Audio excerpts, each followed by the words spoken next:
Tem segredo que a gente carrega no peito como se fosse um tijolo. Pesado demais para jogar fora, pesado demais para ficar segurando.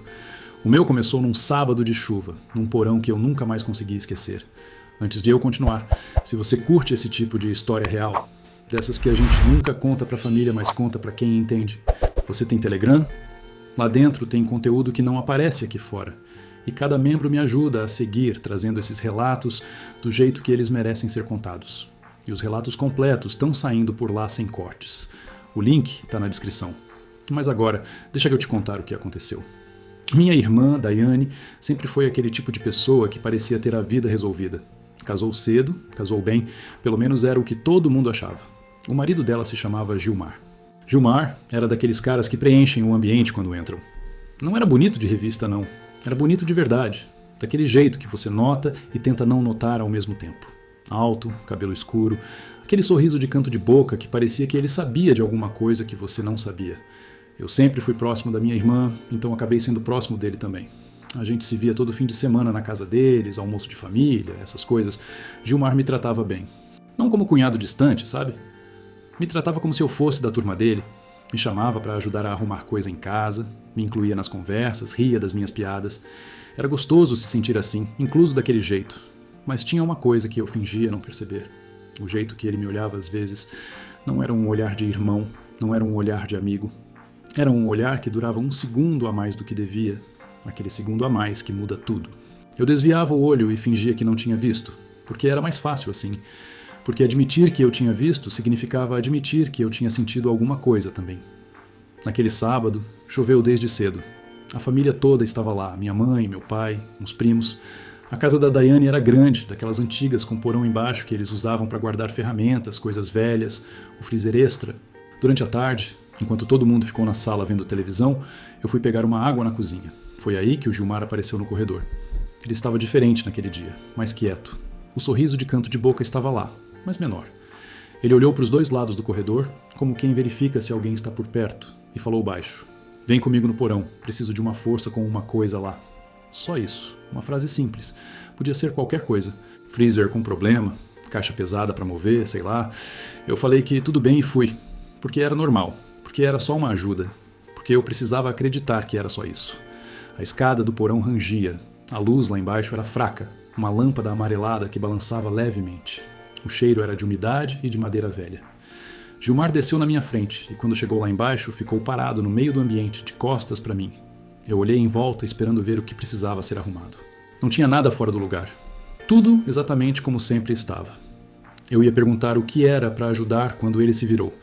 E o jeito que ele me olhou naquele momento não era de alguém que precisava de ajuda com coisa nenhuma. Era o olhar que eu tinha fingido não ver durante meses. Só que dessa vez, lá embaixo, com a chuva batendo lá em cima e a família toda no andar de cima sem saber onde a gente estava, não tinha como fingir mais. Minha voz sumiu. Meu coração disparou. E o pior de tudo é que uma parte de mim sabia exatamente por que eu tinha dito sim quando ele me chamou. A gente fica contando história para si mesmo, que não é nada, que é só a cabeça viajando, que aquele olhar tem outra explicação.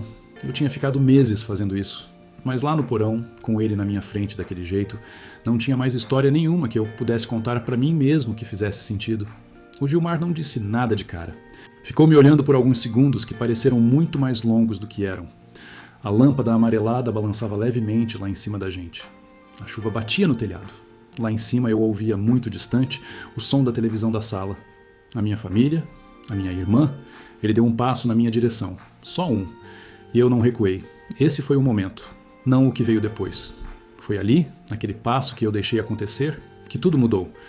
Ele falou no mesmo tom baixo de antes. Disse que fazia tempo que queria conversar comigo, que tinha percebido que eu percebia, que ele sabia que eu sabia. E que ele precisava falar isso em voz alta para alguém porque estava carregando sozinho há tempo demais. Meu peito apertou de um jeito que eu não sei descrever direito, porque não era só atração o que eu senti naquele momento. Era uma confusão enorme. Era ele sendo honesto comigo de um jeito que me desarmou completamente. Era a voz dele tremendo um pouco, só um pouco, e eu percebendo que ele também estava com medo. A gente ficou lá conversando. Baixo, bem baixo. Ele me contou que o casamento com a Daiane estava ruim fazia tempo, que eles viviam mais como companheiros de rotina do que como casal, que ele se sentia preso dentro de uma vida que tinha construído sem se perguntar direito o que queria, e que quando eu aparecia nos fins de semana, ele se pega pensando em coisas que ele mesmo tentava apagar. Eu ouvi tudo sem conseguir falar quase nada, porque cada palavra que ele dizia era como se ele estivesse nomeando uma coisa que eu também tinha tentado apagar dentro de mim. E então aconteceu o que eu sabia que podia acontecer, desde que desci aquelas escadas. Não vou entrar em detalhes. Não é assim que essa história precisa ser contada. O que eu posso dizer é que quando subi de volta para o andar de cima, alguns minutos depois dele, com a desculpa de que tinha demorado porque a gente estava tentando resolver um problema no freezer, eu não era mais a mesma pessoa que tinha descido. Tinha atravessado uma linha, e linha atravessada não volta. Nas semanas seguintes, a vida continuou na superfície. Almoço de família, domingo na casa deles, Gilmar sorrindo para Daiane, eu sorrindo para todo mundo, tudo aparentemente igual. Mas embaixo dessa superfície, a gente tinha um segredo que pesava diferente a cada dia. A gente não se falava sobre o que tinha acontecido, nem por mensagem, nem em particular. Era como se os dois tivéssemos combinado, sem combinar, de fingir que o porão não tinha existido. Mas os olhares continuavam. E cada olhar era uma conversa inteira que a gente não tinha coragem de ter em voz alta.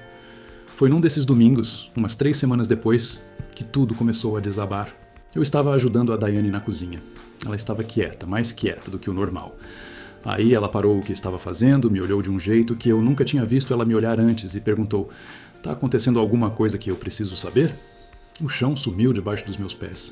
Eu sorri, disse que não, que nada. Perguntei por que ela estava perguntando isso. Ela ficou me olhando por mais alguns segundos, deu de ombros e voltou para o que estava fazendo. Mas o jeito que ela tinha me perguntado não era o jeito de quem está perguntando à toa. Era o jeito de quem já sabe a resposta e só quer ver se você vai ser honesto. Tem uma coisa que a gente aprende da pior forma possível na vida: que segredo guardado dentro de casa não fica guardado para sempre. As paredes absorvem, as pessoas percebem, e quando a verdade resolve aparecer, ela não bate na porta com delicadeza. Ela arromba. Na semana seguinte, aquele domingo na cozinha, minha irmã me ligou.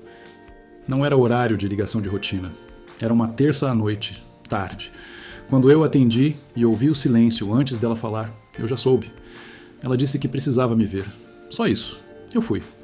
Quando cheguei na casa dela, o Gilmar não estava. Ela me recebeu na sala, sentou na cadeira de frente para mim, juntou as mãos no colo, do jeito que ela faz quando está se segurando para não chorar, e me contou que tinha achado uma conversa no celular dele. Não era comigo. Era com outro homem. Uma conversa que deixava claro que aquilo não era a primeira vez que ele buscava algo fora do casamento e fora do que ela tinha imaginado a vida inteira que ele era. Ela não sabia do porão. Ela não sabia de mim. O que ela tinha encontrado era outra história, de outro momento que não me envolvia. Mas enquanto ela falava, com a voz partindo no meio das frases, eu estava sentado na frente dela, carregando um peso que ela não fazia ideia que eu tinha. Aquela foi a noite mais difícil da minha vida. Não pelo que eu senti por ele, mas por olhar para minha irmã com os olhos cheios de lágrimas e saber que eu tinha feito parte de uma traição contra ela, mesmo que ela nunca soubesse exatamente como.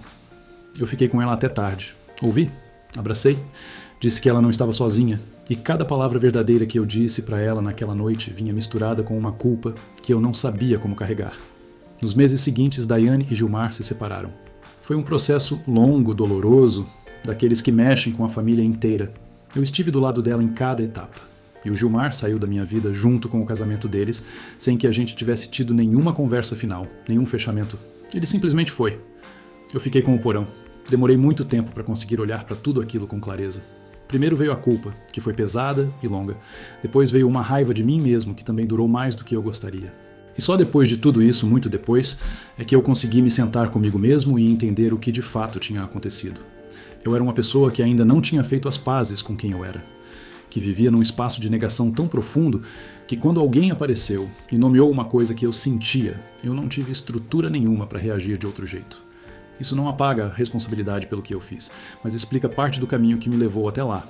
O que eu aprendi, de verdade, é que viver escondido de si mesmo tem um custo, e esse custo não é pago só por você. É pago pelas pessoas que estão do seu lado sem saber o que está acontecendo dentro de você.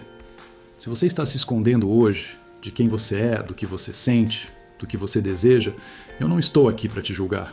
Estou aqui para te dizer que esse peso que você carrega sozinho é muito mais pesado do que ele precisava ser.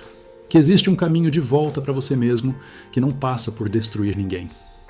Mas esse caminho exige coragem de encarar o espelho antes que a vida te obrigue a fazer isso do jeito mais doloroso. Eu tive que aprender isso da forma difícil. Espero que você não precise. O porão ficou lá na casa da minha irmã. Ela reformou a casa depois da separação, pintou tudo, mudou os móveis, recomeçou.